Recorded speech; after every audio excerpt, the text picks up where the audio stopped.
Bom dia a todos e todas, sejam todos muito bem-vindos neste webinar que inicia as comemorações da Semana Mundial de Aleitamento Materno nas unidades do SECONS. Sou Fátima Cardoso, gerente de comunicação do SECONS, e tenho o prazer de conduzir este evento. A nossa primeira palestra é da doutora Natividad Cabaleiro Espinosa, e o tema é Fortalecer a amamentação, educando e apoiando. Doutora Natividad é médica pediatra neonatologista, diplomada em neurodesenvolvimento pelo Instituto ISCIS, que é o Instituto de Ciências de La Salut. Ela é avaliadora internacional dos Hospitais Amigos da Criança pela Organização Mundial da Saúde e consultora em lactação certificada pelo Conselho Internacional de Avaliação de Consultores em Lactação. Antes de passarmos a palavra para a doutora Natividad, eu quero lembrar que as perguntas todas serão feitas por chat. Este evento também está sendo gravado e depois ele vai ficar disponível no canal do SECONS no YouTube. E as perguntas serão feitas não ao final da palestra da doutora Natividad, mas ao final da segunda palestra da Cristina Silva, lá do Hospital Estadual de Vila Alpina. Agora, então, teremos o prazer de ouvir a palestra da doutora Natividad.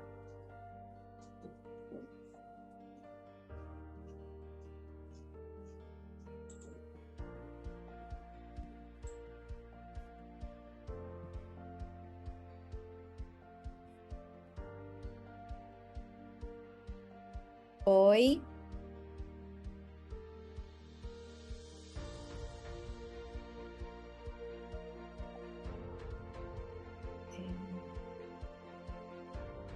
Oi, bom dia. Eu sou a Natividad Cabaleiro Espinosa, eu sou pediatra neonatologista, formada no Hospital de Sorocaba, pela PUC de São Paulo, e na USP na parte de neonatologia.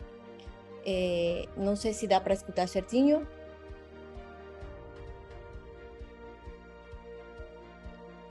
Bom, eu gostaria de iniciar a palestra falando da importância do aleitamento materno e a necessidade que a Organização Mundial da Saúde tem em promocionar esta prática a nível mundial e a nível nacional.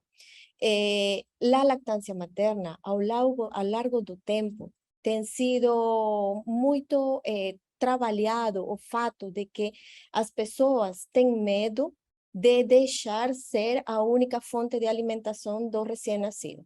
Então, agora com a pandemia e o Covid-19, as diferenças têm se ampliado muito e os conflitos geopolíticos han aprofundado as desigualdades, colocando mais pessoas em insegurança alimentar.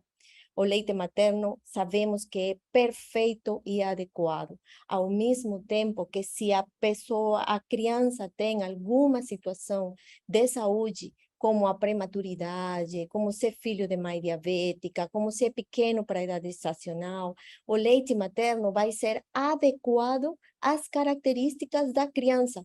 O corpo humano é tão maravilhoso que a mãe pode produzir leite que seu filho precisa. Então, além disso, vamos a promover o vínculo mãe-filho e proponer a segurança alimentar destes lactantes. Estas diferenças que a pandemia tem imposto a nossos pacientes têm aprofundado mais ainda a desnutrição infantil. Tem aprofundado mais ainda a falta de políticas claras de lactância materna que apoiem as pessoas para obter os alimentos. Então, aqueles objetivos de desenvolvimento sustentável, em donde nós promulgávamos o Fome Zero, não têm se dado. As consequências desses conflitos geopolíticos têm se basado principalmente em alguns aspectos. Se ampliaram e aprofundaram as desigualdades, levando à insegurança alimentar, como mencionei. Tem uma capacidade limitada dos sistemas de saúde, posto que as necessidades têm se aumentado, nossos sistemas de saúde têm ficado pequenos para tanta demanda. As regras de distanciamento físico que têm se imposto graças ao Covid tem separado os pais dos filhos, as mães dos filhos, aquele pele a pele inicial na primeira hora de vida não tem se dado como deveria ser. A implementação de políticas não basadas em evidência, porque sabemos que o COVID-19 não é uma contraindicação para o início da lactância materna logo após o parto. Tem múltiplos estudos que estão provando isso. Falta de apoio em amamentação pelos grupos de pares na comunidade. Por quê? Porque o pessoal não tem tido acesso. O que nós tínhamos ganhado em acesso a essas redes de comunicação em grupos de pares antes da pandemia se viu afetado depois dela pela falta de acesso à internet. As pessoas não tinham dinheiro para pagar as coberturas. Marketing desenfrenado. O marketing desenfreado das casas comerciais produtoras de leite de vaca tem aproveitado a pandemia para promocionar este leite como segura, como fora de possibilidade de contágio. Então, isto tem criado mais mitos do que realidades. Claro, tem se dado violações ao Código Internacional de Substitutos do Leite Materno, que são tão profundas que eu acho que liberar-se dessas violações vai ser tão difícil quanto conseguir recuperação econômica nos nossos países. A cadeia de apoio de lactância materna é uma cadeia cálida, em analogia com a cadeia de frio das vacinas. Por que uma cadeia cálida? Porque para que as vacinas, por exemplo, elas possam ser efetivas, essa cadeia de frio deve ser constante, deve ser cuidada. Então, a cadeia cálida de apoio à lactância materna tem o mesmo objetivo. E quem são chamados a participar dessa cadeia cálida? Os serviços de saúde, os lugares de trabalho, as comunidades, porque o benefício é em todos os âmbitos. E qual o objetivo? Amamantar de maneira óptima, progressando de um nível a outro. Então, é uma função de todos nós conseguir que essa cadeia cálida de calor para amamentação chegue a nossos pacientes. E vai envolver a muitos protagonistas. Somos chamados a melhorar nossa educação, a melhorar nossas capacidades para poder transmitir essa informação a nossos pacientes. Quienes van a estar chamados? Van a estar chamados professores, van a estar chamados trabalhadores comunitários, consejeros de lactância, médicos, enfermeras, membros da família, e o apoio entre pares, os grupos de apoio, que hoje em dia tem crescido muito. Tem um grupo de apoio, não sei se no Brasil é difundido, mas a Liga da Leite no mundo tem muita relevância e tem capacitado seu pessoal para poder responder de maneira coerente e basada em evidência todas as dúvidas que as mães têm. Pero o que passa se nós não temos acesso à Liga da Leite? Nós podemos criar, em nossas comunidades, podemos criar estes grupos de apoio de pares composto por mães que tenham tido essa experiência e que possam passar para suas colegas. Eu quero pedir desculpa um pouquinho pelo português. Eu comentava para as meninas que eu falo português, mas eu tenho 17 anos no Panamá, então me desculpem qualquer coisa. Então, a educação e a transformação dos sistemas existentes se faz uma necessidade urgente. Nós não podemos transmitir informação se não somos educados, se não temos as ferramentas. Então, as políticas nacionais basadas em evidência têm que ser difundidas ao longo do país. No Panamá, acontece que estas políticas não chegam a todos lados. Eu imagino que no Brasil, por ser um país tão grande, provavelmente isto não sucede.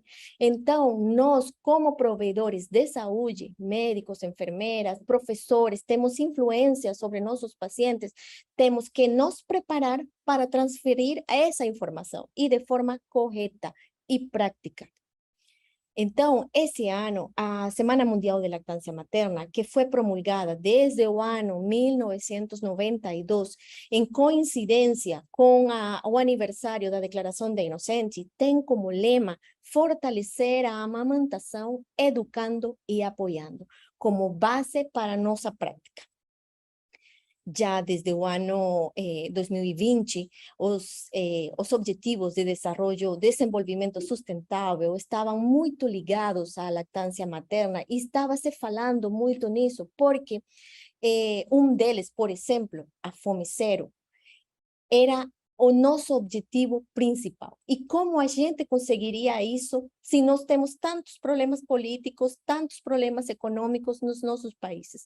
Nós conseguiríamos isso através de uma prática sustentável, uma prática que fosse o mais facilmente acessível pelas mães. E qual seria essa? A lactância materna não custa nada, nós temos que alimentar a mãe, temos que alimentar a família. Então, mientras eu não tenha que gastar dinheiro em outras opções de alimentação, eu posso investir meu tempo, meu dinheiro em educação, em vestido, em vivenda e bem-estar das famílias. E onde esses objetivos de desenvolvimento sustentável poderiam ter influenciado? Seguridade, nutrição, segurança alimentar e redução da pobreza, meio ambiente e cambio climático. Se tem uma estratégia de saúde que é amigável com o ambiente, é a lactância materna. Não joga no ambiente latas, não desperdicia água, não desperdicia energia, supervivência, saúde e bem-estar. Se nós temos uma criança saudável, nós não temos tantos pacientes nos nossos hospitais, a morbilidade que implica uma criança doente vai ir diminuindo com o passar do tempo. Claro está que são práticas que nós não vamos a ter resultados já, nós vamos a ter resultados pouco a pouco. Produtividade e emprego feminino. Uma mãe que não tem que estar nos hospitais é muito mais produtiva. Ela pode trabalhar adequadamente o tempo certo, porque ela tem uma criança sadia na sua casa. Então, essa cadeia cálida de apoio à lactância materna vai fortalecer todos estes pontos dos Objetivos de Desenvolvimento Sustentável, que são nossa meta para o ano 2030. Você sabe que os vínculos entre a lactância materna e a supervivência são muito amplos. Se fez uma pontuação para a lactância materna, evaluando as práticas de lactância materna de 194 nações, e se encontrou que só 40% destas crianças estavam dando leite materno exclusiva até os 6 meses. No Panamá, nós temos uma prevalência de 24,3% de aleitamento materno nos primeiros 6 meses de vida. Isso é muito triste quando nós evaluamos a necessidade de chegar a 50%, como a meta proposta pela Organização Mundial da Saúde. No Brasil, o último que eu consegui investigar estava em torno de 38,4%. Tem países que estão acima de 60%. Então, estamos um pouco longe da meta. Se nós não unimos esses esforços para poder conseguir chegar até lá, vai ser muito difícil e vai redundar na mortalidade infantil. Fortalecer a cadeia cálida de apoio vai estar enfocada principalmente em se preparar para a amamentação, iniciar a amamentação no momento certo, logo após o parto, estabelecer a amamentação depois do parto e mantê-la quando a criança vai para casa, protegê-la da propaganda agressiva das casas produtoras de leite de vaca, e fortalecer a amamentação e alcançar a meta global que acabo de mencionar, del 50% para 2025. Quais são os desafios na entrega da informação no pré-natal? Tomando em conta que o objetivo desta Semana Mundial de Lactância Materna é fortalecer a educação, nós vemos que há uma prioridade: educar os pais. Muitas vezes os pais não têm interesse em saber o que vai passar depois do parto.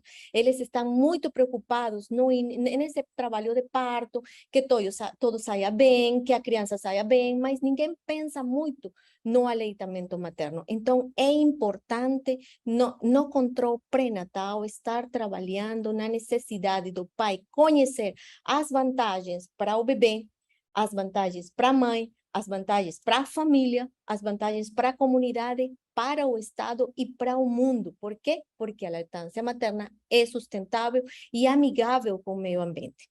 É necessário educação e assessoramento antecipado, então, como consequência do que acabo de falar, falta de compromisso do pessoal. Nós temos que trabalhar no compromisso de nosso pessoal de saúde. É muito difícil que todas as pessoas falem o mesmo idioma. Eu entendo que não é um trabalho sencillo, é um trabalho complicado e que tem gota a gota ir tentando lográ-lo, mas as capacitações contínuas, ele estar nas unidades, ele estar do lado da mãe, nos vai ajudar a conseguir este compromisso e evitar essa falta de capacitação do pessoal. Os pais precisam conhecer que os pais precisam conhecer importância, recomendações para amamantar de forma exclusiva, e quando falamos de forma exclusiva, sem água, sem sucos, sem chás, até os 6 meses de vida e complementária até 2 anos e mais. O que acontecerá durante e após o trabalho de parto e parto? Explicar para eles que eles têm direitos, que eles podem planejar o parto e que o direito da mãe e do pai, é ela estar acompanhada, a mãe tem direito a receber a seu bebê na primeira hora de vida e poder alimentá-lo no pele a pele. Respostas às suas preocupações sobre a amamentação, mitos e falsas crenças. É importante resolver esses mitos. Os mitos são tantos amplios e cheios de verdades que não são tão certas. Por exemplo, nós temos que resolver o fato de uma mãe que tem peitos pequenos, uma mãe que teve outros filhos que não conseguiu amamantar, uma mãe que tem ou uma avó que não conseguiu amamantar e, por ende, a mãe crê que ela não pode amamantar. Então, todos esses mitos têm que ser resoltos no pré-natal. Para isso, é necessário ter uma consulta pré-natal contínua e dirigida para a lactância materna. É importante reforçar como posicionar e ajustar a pega do bebê. Nós mesmos temos que aprender a hacerlo. Lamentavelmente, quando nós observamos nosso pessoal orientando uma mãe, vemos que nós mesmos temos dúvidas. Então, por isso é que é tão importante essa educação. Eu acho que a Semana Mundial de Lactância Materna, este ano, tem se centrado precisamente no que nos hace falta. Nos hace falta capacitação. Então, uma vez que nós conseguimos essa capacitação, nós podemos difundi-la, nós podemos ensinar a nossas mães como extrair o leite materno de forma mecânica ou de forma manual. A manual é a forma recomendada pela Organização Mundial da Saúde, é a mais barata, a mais acessível. Amamentação e trabalho, reforçar os direitos da mãe, os direitos que elas têm à amamentação, o direito apesar do trabalho e que ela pode fazer quando ela volta ao trabalho, que não necessariamente quer dizer que ela tem que deixar de amamantar. Nós agora estamos fazendo um estudo sobre o que nossas mães sabem. E uma das coisas que as mães não conhecem é os seus direitos. Sim. Elas não sabem que a Constituição da República las protege, elas não sabem que o Código de Trabalho las protege, que os direitos humanos, que os direitos do ninho, que, enfim, tem muitas leis que protegem a nossas mães, mas elas não têm acesso a elas, e não conhecem e não reclamam por elas. Uma vez que tem uma pessoa que emprega mães e não dá esse direito, ela simplesmente fica calada. Então, nós temos que empoderar a mãe e fazer que ela consiga reclamar os seus direitos. Como melhorar esse apoio no pré-natal? Sensibilização da importância da preparação para a amamentação, não ter medo, não ter preguiça, por assim falar. Por quê? Porque às vezes temos muitas coisas que fazer e aqui intervém a pandemia, porque ela tem imposto trabalho demais a nosso pessoal. Esse pessoal que já estava reduzido hoje tem que fazer outras coisas, mas esse trabalho é tão bonito, tão sencillo, tão humano, que pouco a pouco nós poderíamos acrescentar esse granito de arena e conseguir que a mãe escute a nossa parte e por que é tão importante a lactância materna. Amamentação em cada consulta pré-natal com informação apropriada a cada trimestre. Então, nós podemos dar informação prática. Não vale a pena estar falando com nossas mães palavras ou fatos que elas não entendem. A informação prática é necessária e é ela que vai dar fruto. Treinar a toda a equipe neste sentido vale a pena, porque às vezes nós conseguimos ter muita informação na nossa cabeça. E às vezes estamos falando para a mãe toda aquela informação que nos foi dada de uma forma científica, achamos que estamos falando bem, que isso é o certo, mas não é. Tem que baixar um pouquinho ao nível da mãe e estar seguros de que ela nos está entendendo. As redes na comunidade, uma vez mais, temos que reforçá-las para poder que as mães tenham acesso a ela. Então, em conjunto, tem uma atenção volcada ao aleitamento materno no pré-natal e no pós-natal. E cada um dos atores tem uma função importante. Esse trabalho de parto e parto ao nascimento, essas intervenções afetam tanto o início como o mantenimento do aleitamento materno. É importante que a mãe receba o seu bebê no pele a pele. Esta prática nos vai ajudar ao estabelecimento do aleitamento materno e, assim mesmo, ao mantenimento. Mais adelante eu vou falar um pouquinho sobre isso. Quais são os desafios durante o trabalho de parto e parto? Cada unidade de neonatologia ou cada maternidade deve ter uma política voltada às iniciativas de hospitais amigos da criança, ausentes ou algumas vezes elas são mal implementadas, não são divulgadas, não estão acessíveis. Então, isso é muito importante para poder cumpri-las. Se eu tenho um pessoal que se capacitou no início do ano, mas quando ela tiver uma dúvida, ela não pode acessar sua política para tirar essas dúvidas, ela não vai poder falar certo para essa mãe. ¿Sí? El déficit de recurso humano, debemos intentar melhorar essa parte e designar pessoas de forma específica para falar de lactância materna para as nossas mães. Nos nossos hospitais, aqui les puse uma foto da capacitação que nós damos para as nossas enfermeras. Nós intentamos dar capacitação umas 4 vezes no ano, porque por falta de tempo e pessoal não conseguimos fazê-lo mais. O ideal seria que todo mês tivesse uma capacitação, que todo pessoal que chegue nos nossos hospitais por primeira vez, que seja nombrado, que seja ou concursado na primeira vez e que não tenha conhecimentos em lactância, o hospital se responsabilize por dar essa capacitação, para que ele não chegue às nossas unidades sem ter o conhecimento. E esse conhecimento não só é para as áreas onde as mães têm o filho, sino onde eles são internados, na sala de neonatologia, ¿sí? Então, esse déficit de recurso humano é uma meta a melhorar. Para iniciar com êxito a lactância materna, as mulheres embarazadas precisam atenção favorável à mãe durante o trabalho de parto e parto. É mais ou menos tudo aquilo que hemos falado e todas essas unidades precisam uma política voltada às iniciativas hospitais amigos da criança, que são aquelas que precisam, que elas vão acorde com o bem-estar da família, tanto da mãe, o pai, o filho, e inclusive até de nós, porque eu tenho sentido muito que quando nós conseguimos que uma mãe que tinha dificuldades, ela consiga amamantar, consiga ordenhar-se, se seu bebê está internado, ela consiga deixar o leite, a satisfação é tão grande. Quando você vê a evolução da criança, muito mais ainda. Esse contacto pele a pele se ha demostrado que quando o bebê está no colo da mãe, a temperatura dela aumenta, ele consegue regular a própria temperatura com essa temperatura da mãe, o pezão e a areola ficam mais visíveis e a criança pode reptar até elas para poder fazer o agarre. A mãe, com esse contato que ela sente, é um estímulo sensorial que permite que ela comece a secretar mais oxitocina. E a oxitocina, a chamada hormona do amor.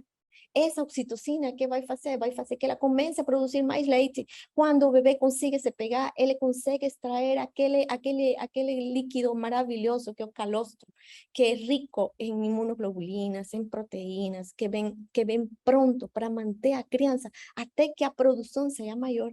Então, é tão importante esse pele a pele, nós devemos promulgar isso, trabalhar para isso, impedir que a mãe seja separada do seu filho com aquelas práticas não basadas em evidência.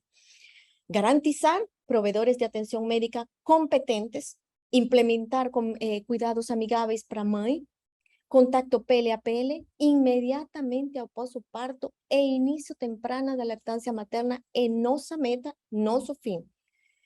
Essas políticas precisam de investimentos e implementação de cuidados amigos da mãe e amigos da criança. Antigamente só se falava de amigos da criança. Eu sempre falo para os nossos estudantes que temos que ser amigos da mãe também, porque muitas vezes só pensamos no bebê. Temos que pensar na mãe, na situação complicada na que ela se encontra naquele momento, o medo que ela enfrenta, a necessidade que ela tem de alimentar o seu bebê. E esse medo acrescentado quando nós não sabemos abordá-la e em vez de ajudá-la, la estamos julgando. Então, isso vai redundar na saúde materna, na saúde neonatal infantil e vai estar enclavada nos profissionais competentes, ou seja, depende de profissionais competentes, de profissionais educados. Sabemos que a mortalidade infantil hoje em dia ainda está muito alta. Já quando se trabalhava em base aos Objetivos de Desenvolvimento Sustentável, Objetivos de Desarrollo do Milênio, perdão, que eram até 2015, se falava de uma redução da mortalidade em 2/3. Não foi possível. Muitos países não conseguiram. Agora, nós seguimos trabalhando em base a Objetivos de Desenvolvimento Sustentável. Então, nosso principal objetivo é diminuir essa mortalidade. No meu país, está em torno del 12%.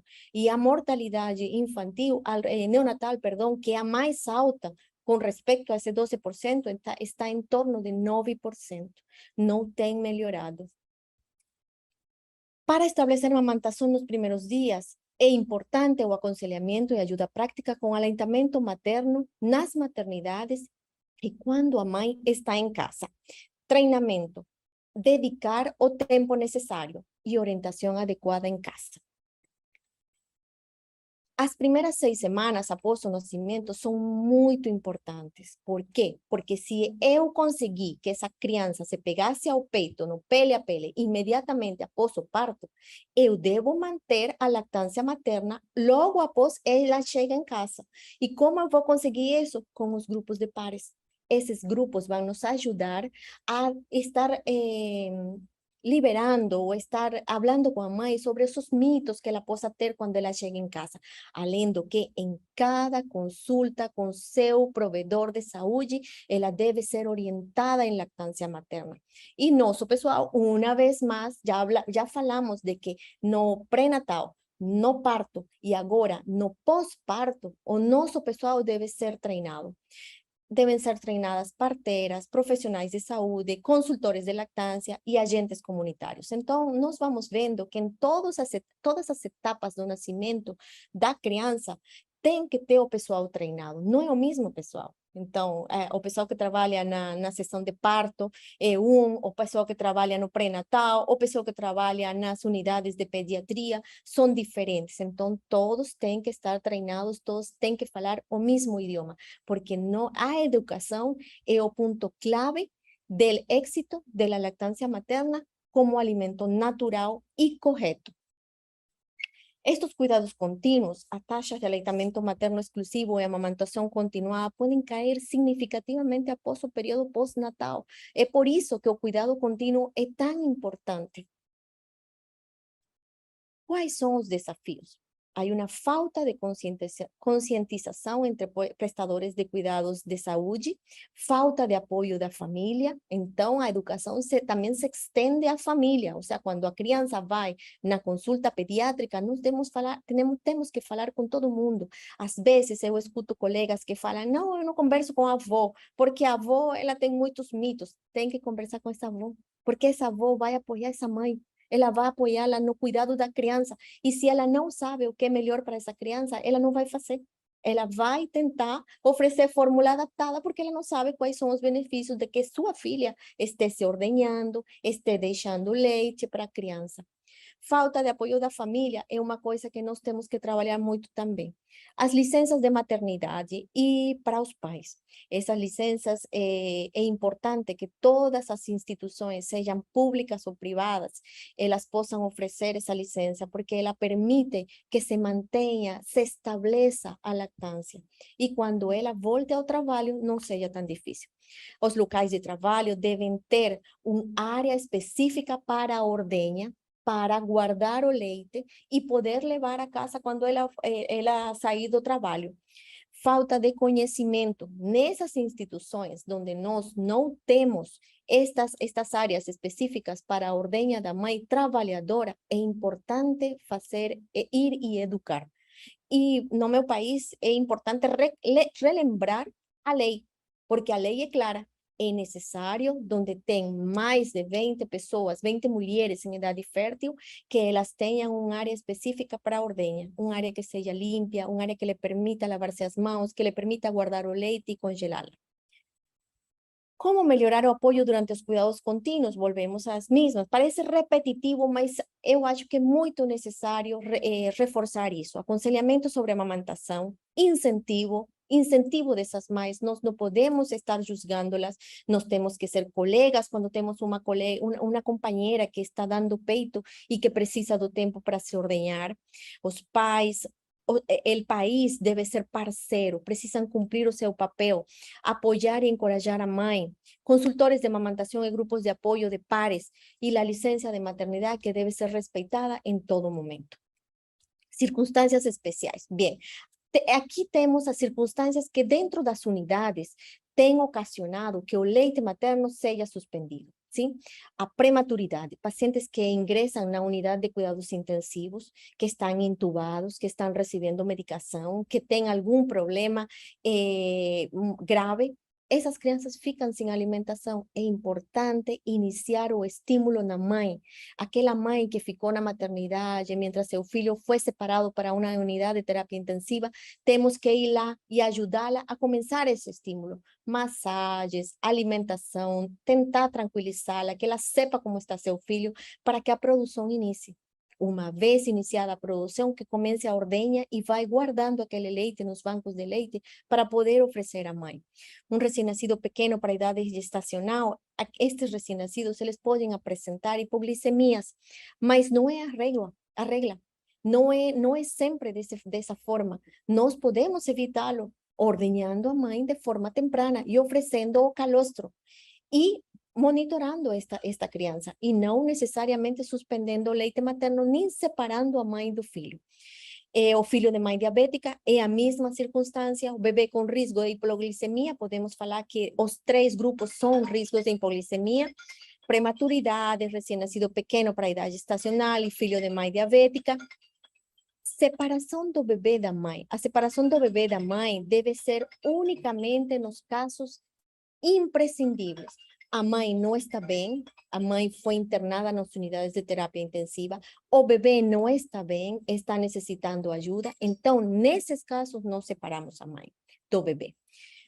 Mãe usando medicamentos, doente ou com emergências, sabemos hoje que são muito poucos os medicamentos que contraindicam a lactância materna. Na internet, nós temos algumas ferramentas que podem nos ajudar quando temos dúvidas, e isto vai dirigido aos pediatras.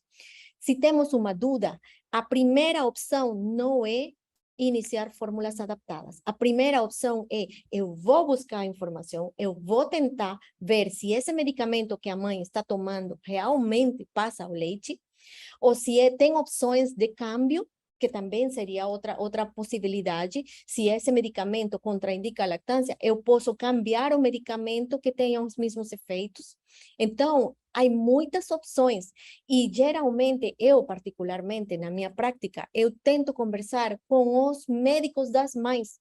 Já me tocou em alguma ocasião na maternidade ter uma mãe com uma patologia, um câncer, mas ela não tinha iniciado o tratamento. Ela estava simplesmente se preparando para esse tratamento e ela acabava de ter seu filho.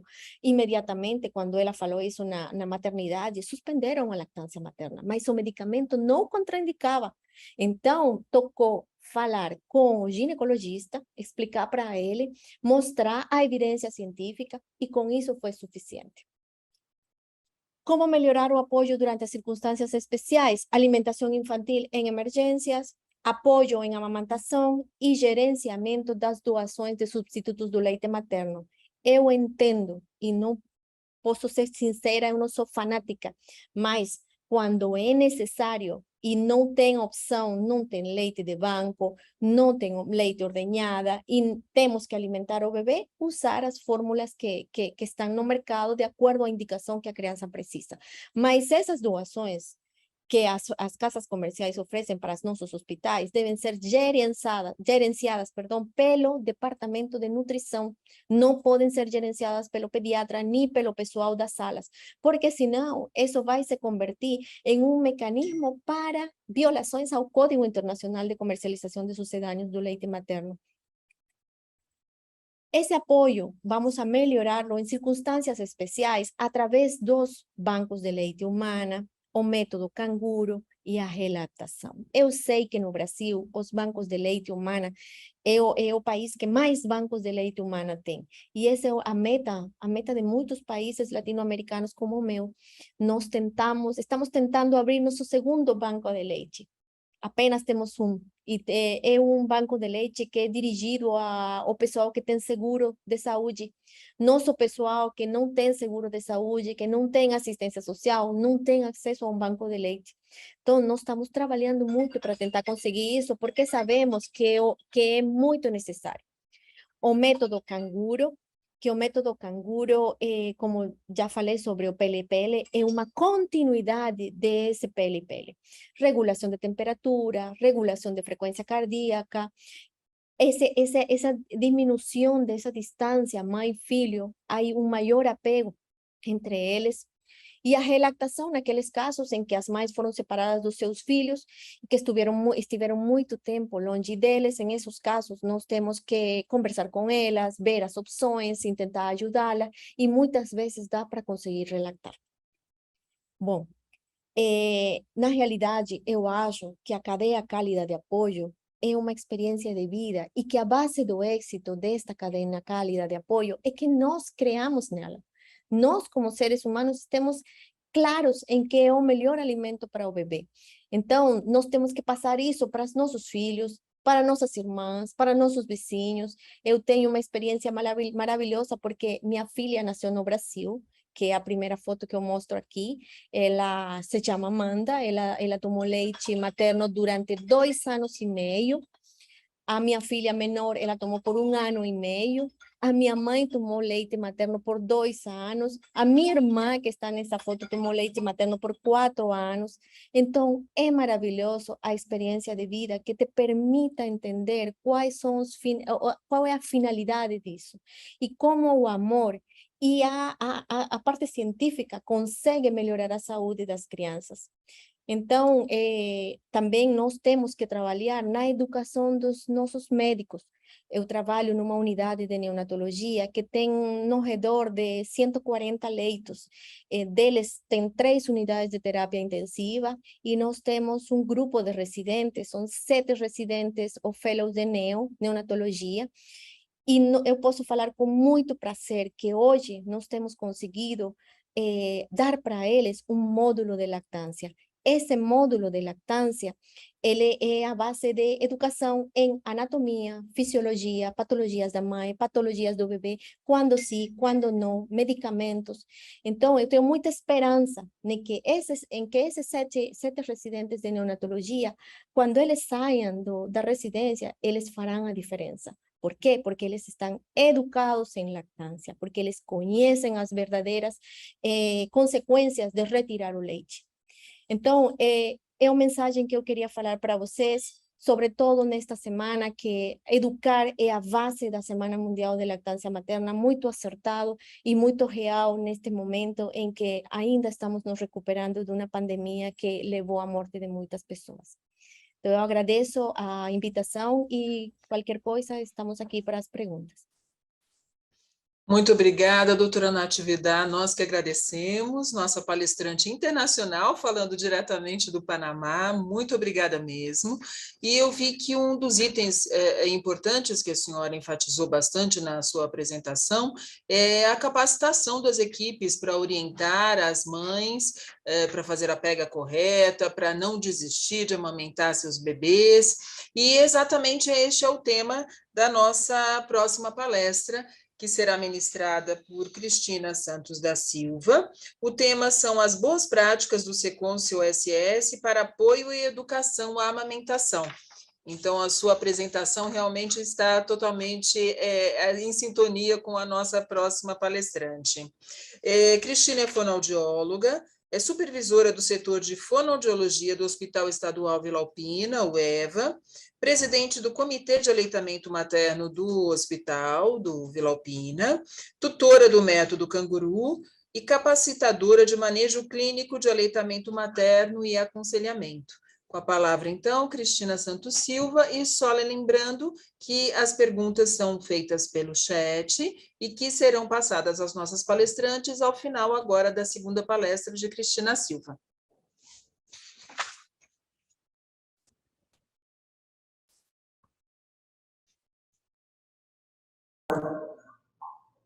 Bom dia a todos.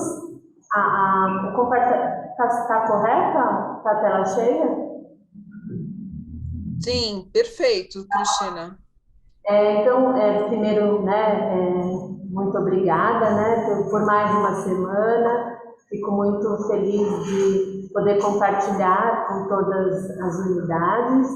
A gente vai conversar um pouquinho sobre as boas práticas do Secons, com foco na educação, né? A gente sabe que em todas as unidades a gente tem diversas formas de apoio, as salas de apoio à amamentação, banco de leite, posto de coleta, e nós vamos falar sobre um projeto, né, que nós iniciamos em 2018 e que, né, vem a contribuir muito para o apoio à amamentação.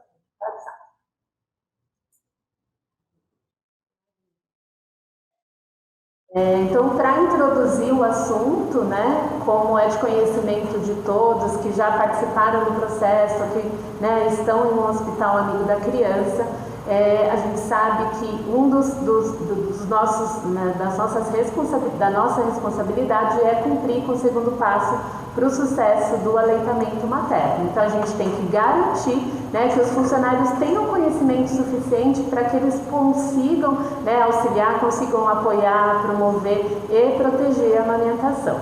E aí, como é que a gente vai, né, cumprir com esse... do lado, assim. Como é que a gente vai cumprir com esse passo, né? Espera aí. Desculpa. Como é que a gente vai cumprir com esse passo, né? Nós temos alguns desafios, né? Na nossa realidade, no dia a dia, não é tão simples assim, né? É um curso extenso, é um curso de 20 horas, que também tem a parte prática, e eu vou falar um pouquinho do que a gente encontra, né, de dificuldade. Então, treinar a equipe médica, a gente sabe que é um desafio, não por falta de interesse, mas de tirar essas equipes dos setores, né, conseguir um tempo para que eles consigam participar do curso e tirar as outras equipes também, né? A gente sabe que o dia a dia da rotina hospitalar é muito dinâmica, né? Varia, por mais que você programe o treinamento, chega no dia, a gente não consegue o número de profissionais suficientes, ou os profissionais, né? E aí tem toda a questão de preparar a aula, né? Reunir essa equipe, fazer pré-teste, corrigir pós-teste, entregar certificado, controlar, né, quanto dessa equipe está treinada, quem está com curso, quem ainda não fez, quem está com curso vencido, são vários desafios. Do lado, assim. E aí o que aconteceu?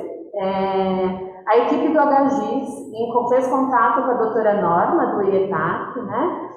Solicitando, falando sobre a possibilidade de ter um curso que fosse EAD, né? Isso antes da pandemia, tá, gente? Então, a gente se adiantou. A doutora Norma fez contato com a equipe de todas as unidades, e aí a gente começou um projeto, né, de construção desse curso, tá? Então, a equipe do Secons com a Hipocampus, que foi a empresa responsável pela elaboração do nosso curso, né, começou em conjunto o início desse projeto.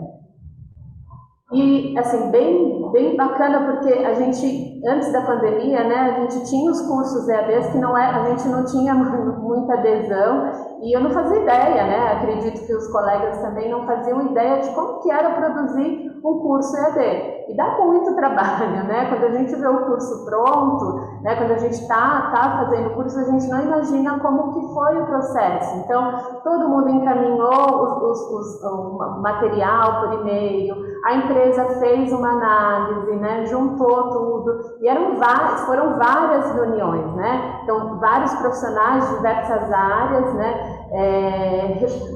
produzindo, né, tanto conteúdo programático, como definir quais eram as ilustrações, o que nós iríamos utilizar, desenho, imagem, nós produzimos vídeos, então a equipe veio até o serviço, né, nós produzimos vídeos que foram inseridos no treinamento, né. Depois disso tudo pronto, foi feita uma revisão em conjunto com toda a equipe, fazendo o curso, aula por aula, então demorou bastante. Depois todos os profissionais fizeram o curso e aí foi feita uma nova revisão para que fosse aprovado, tá? E aí a gente fez o curso de tutor, que eu vou falar um pouquinho mais para frente. Pode passar. Então, quem são os responsáveis, né, pelo início desse projeto? Então, aqui no EVA, eu e o Alencar, no ESAP, a Ângela e a Flávia, no Regional de Cotia, a doutora Mariana e a enfermeira Rita de Cássia, e no HGIS, a Renata, a Anne e a Marta. Pode fazer. Então, essa é a carinha do nosso curso, né? Ele está na plataforma do Conviva, então do curso de cursos EADs do Seconce. Então a gente entra normalmente como entra nos outros cursos. E aí, qual que é o diferencial, né? A gente tem uma equipe de tutores, tá? Qual a responsabilidade do tutor? É sanar qualquer dúvida, né, que o aluno tenha ao fazer. Então, se ele tiver alguma dúvida, ele pode mandar mensagem, o tutor vai receber e vai responder, e também monitorar.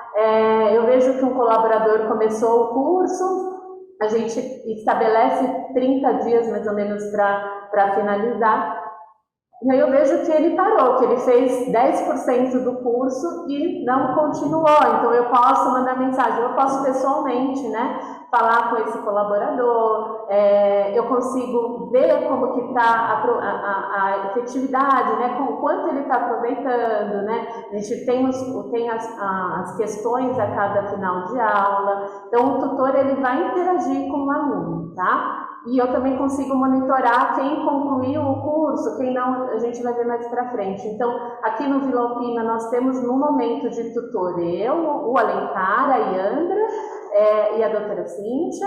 No ESAP, a Ângela, a Jennifer e a Flávia. No Cotia, a Roberta e a Denise. E no HGIS, a Adriana e a Thaís.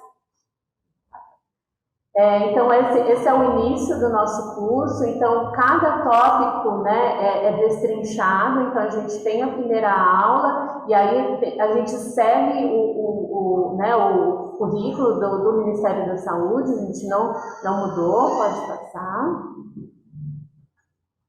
E aí a gente tem esse slide, né, testando seus conhecimentos. Então, a cada final de módulo, né, para o aluno passar, ele precisa, né, concluir essa etapa, e a gente consegue ver, né, o quanto, quem foi aprovado, quem não foi, qual foi a nota de aprovação também.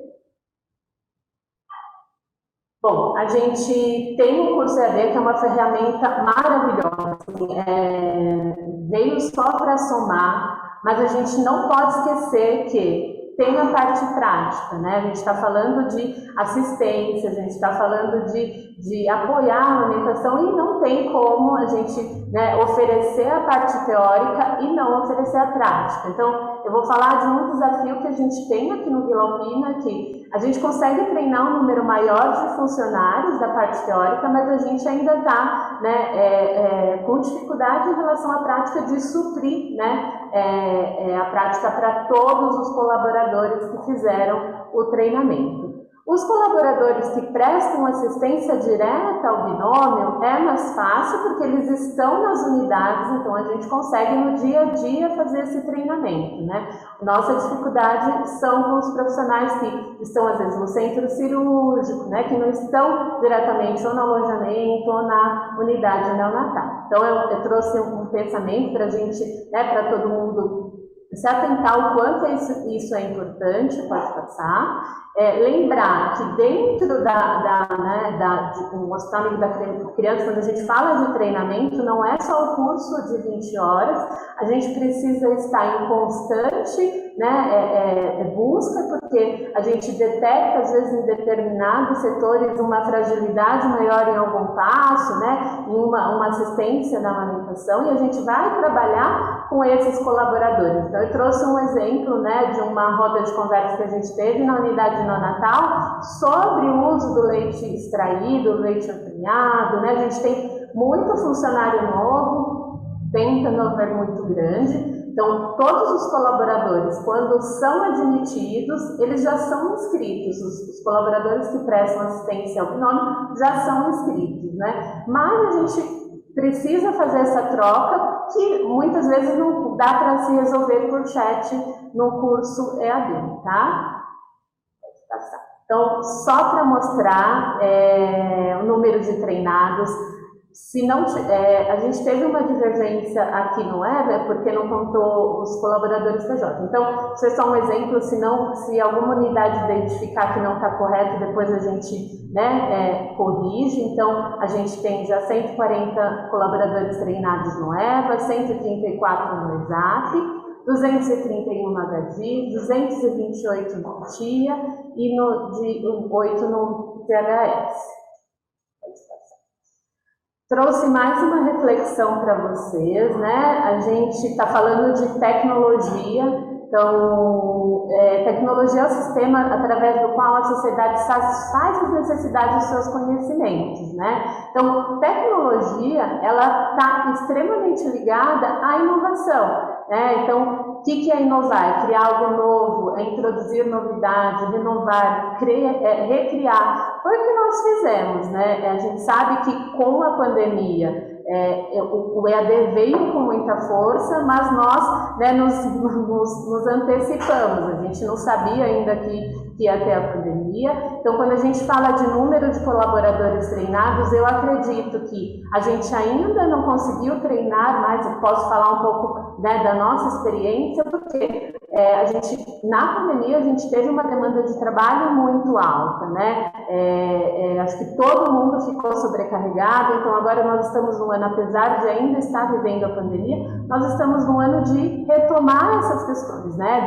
De focar, né? Pelo menos no nosso serviço, a gente conseguiu agora, né, estabelecer mais as reuniões, trabalhar mais as questões que estão falhas, né? Que a gente precisa melhorar. Pode passar. E quando a gente fala de tecnologia, eu trouxe um exemplo que a gente não pode também deixar de lado, né? Não é só o curso EAD lá disponível, ele não vai fazer milagres, porque nós somos seres humanos. Então, eu trouxe um exemplo de uma professora extremamente competente de filosofia, que agora usa as redes sociais, né, para divulgar o seu trabalho, para promover o conhecimento, né? E eu trouxe essa frase para a gente pensar. A técnica levou-nos à Lua, mas cabe a filosofia levar-nos a nós mesmos, né? Então, vamos pensar, né? Eu coloquei até duas palavrinhas: responsabilidade e propósito. O aluno, quando ele está inscrito no curso EAD, ele tem que saber da responsabilidade dele, porque a gente sabe, né, que muitas vezes só vai passando para frente, não lê o conteúdo, né? Então, a gente precisa também, né, passar essa responsabilidade. O curso está disponível, mas as pessoas precisam ter a responsabilidade de executá-los de forma adequada, porque o propósito é muito nobre, né? É promover uma assistência de qualidade. Sem conhecimento, a gente não tem como fazer isso. Então, trouxe também 3 frases, uma de Paulo Freire. Não se pode falar em educação sem amor, e a gente sabe que quando é colocado amor, a gente tem mais cuidado, né? Se a educação não for provocativa, não constrói, não se cria, não se inventa, só se repete, né? Uma frase de Cortella, a gente tem que, na amamentação, a gente sabe o quanto as coisas mudam, né, rapidamente, então a gente tem protocolos novos, a gente tem conceitos novos, isso precisa ser passado para a equipe. Não, a gente não precisa de uma equipe 100% especialista, mas a gente precisa de pessoas que são especialistas, de pessoas atualizadas para divulgar para a equipe, né? E a última frase, nunca se sabe tudo, nem o suficiente. A vida é um eterno aprendizado. Estude. Sempre que eu tenho a possibilidade de conversar com grupos de pessoas que querem aprender sobre a amamentação, eu digo, na área da saúde, principalmente, a gente nunca pode parar de estudar, né? Se parar de estudar, acabou a motivação, tá? Pode passar. E eu trouxe como um exemplo, né, esse projeto que eu chamo de visionário, né, porque a gente antecipou uma nova era de curso EAD, né, que foi muito bem aceito, as pessoas agora enxergam né, de uma outra forma, então nos proporcionou uma experiência que trouxe crescimento do coletivo e individual, né. Nós estamos nos adaptando a essa ferramenta, né, principalmente para cumprir o segundo passo, mas principalmente que os profissionais tenham conhecimento suficiente para apoiar, incentivar e proteger a amamentação. E aí eu trouxe 2 exemplos do nosso serviço que eu acho, que eu vejo que se a gente não tivesse conhecimento, talvez isso não tivesse acontecido. É um bebê que teve uma enterocolite logo no início, né, de vida, dentro da unidade neonatal, e que quando começou a se alimentar no peito, né? Então, a equipe entendeu que isso era a melhor forma para ela. Hoje ela está em casa, ainda mamando o peito, ela ficou internada acho que uns 3 meses, né? E uma mãe que nunca desistiu, por mais difícil, né? Uma bebê de difícil ganho de peso, né? É uma mãe que semana passada estava aqui tirando leite para doar, vai participar da nossa semana, e nós conseguimos isso porque, né, a equipe de profissionais entendeu, tinha conhecimento suficiente para saber que seria possível esse bebê mamar no peito. E um outro caso extremamente de sucesso, uma anóxia neonatal gravíssima, com protocolo de hipotermia, e saiu mamando no peito, né, em aleitamento materno exclusivo. Essa foto da esquerda é uma foto de ontem, que a mãe me mandou, continua mamando no peito também. E a gente sabe, né, nos casos de anóxia, o bebê ela tem sequelas, a amamentação é um desafio maior ainda, então precisa de profissional competente para fazer com que aconteça, junto com a mãe, é claro. Pode passar. E para finalizar, eu queria trazer um vídeo que eu acho que simboliza tudo isso que a gente falou, né? Que é o produto final. A gente quer profissionais competentes para que isso possa ser possível.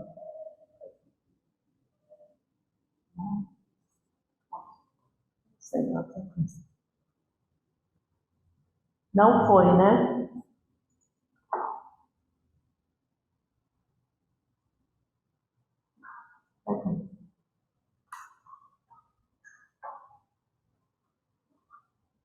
Tá compartilhando ainda? Tá compartilhando? Está compartilhando, sim.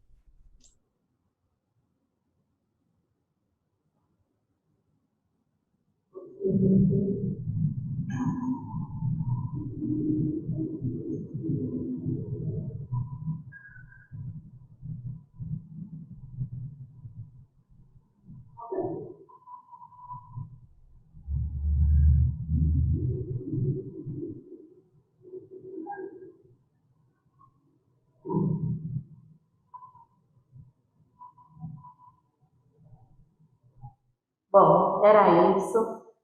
Acho que não podia fechar de forma mais, né, significativa do que mostrar o que a gente é capaz de fazer um prematuro, né, mamar no peito, com segurança.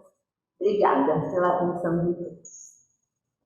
Muito obrigada, Cristina. Agradecemos muito a sua palestra e você mostrar como foi essa experiência, como está sendo essa experiência do treinamento via o nosso ensino à distância, o nosso EAD. Temos aqui alguns comentários, o Hospital Regional de Cotia agradecendo a palestra, dizendo que temos muitos desafios pela frente, mas também muita disposição para trabalhar em favor do aleitamento materno. O pessoal que está assistindo aqui do Hospital Estadual Vila Alpina também agradecendo as duas excelentes palestras e também colocando como tem muita disposição em contribuir, em incentivar e ensinar as mamães a fazerem o aleitamento materno, não desistir, mesmo quando temos bebezinhos com baixo peso, as mães com algum problema de saúde. Aqui só elogios às palestras. Doutora Natividade, a senhora gostaria de complementar alguma informação adicional que gostaria de fazer? Sim, eu gostei muito do vídeo da Cristina. O vídeo é muito bonito, muito especial. E se você pensa um pouco nesse vídeo, você percebe que para conseguir que essa criança se agarre ao peito, teve muitas pessoas que interferiram nisso. Desde fonoaudiologia, estimulação temprana, enfermeria, neonatologia. Porque eu vejo que ela está com uma sonda. Então, para poder que ela consiga se agarrar, succionar, ter as sucções efetivas, teve que ter um trabalho muito árduo, um trabalho de muitas pessoas para que ela consiga chegar nesse ponto. Então, é um exemplo de que, apesar da prematuridade, apesar das patologias que possam ter próprias da prematuridade, as crianças conseguem alimentar-se com leite materno. Então, eu te felicito porque esse é o objetivo deste projeto. É o objetivo do nosso programa, conseguir que todas as crianças, independente da sua patologia, consigam receber o melhor que tem da sua mãe, que é o leite materno. É isso. Quer fazer algum comentário, Cristina? Eu queria agradecer e também parabenizar a apresentação da doutora, que foi muito boa, acrescentou demais. A gente está no auditório, então todo mundo aqui assistiu e elogiou bastante. Muito obrigada por contribuir com o seu conhecimento. E aqui só elogios realmente, tanto para a doutora Natividade quanto para a Cristina. Aqui mais uma manifestação. Cristina, sim, parabéns, que foram excelentes palestras e que nós temos prazer em colocar em prática, principalmente que alguns e quase todos os nossos hospitais são referência para bebês com baixo peso, com gestações de alto risco, que aí sempre aumentam os desafios para que a mamãe possa oferecer o aleitamento materno para esses bebês. Mais uma vez agradeço a participação de todos, especialmente da doutora Natividade, que cedeu seu tempo para a nossa apresentação, abrindo a nossa semana de aleitamento materno. Temos um encontro novamente com Cristina na quarta-feira, por um outro tema, então vamos vê-la novamente na quarta-feira. E mais uma vez agradeço a participação de todos e a honra de ter a doutora Natividade conosco. Muito obrigada a todos e nos vemos na quarta-feira com mais uma apresentação, seguindo então as comemorações dessa nossa Semana Mundial de Aleitamento Materno em todas as unidades do SECONS. Muito obrigada a todos.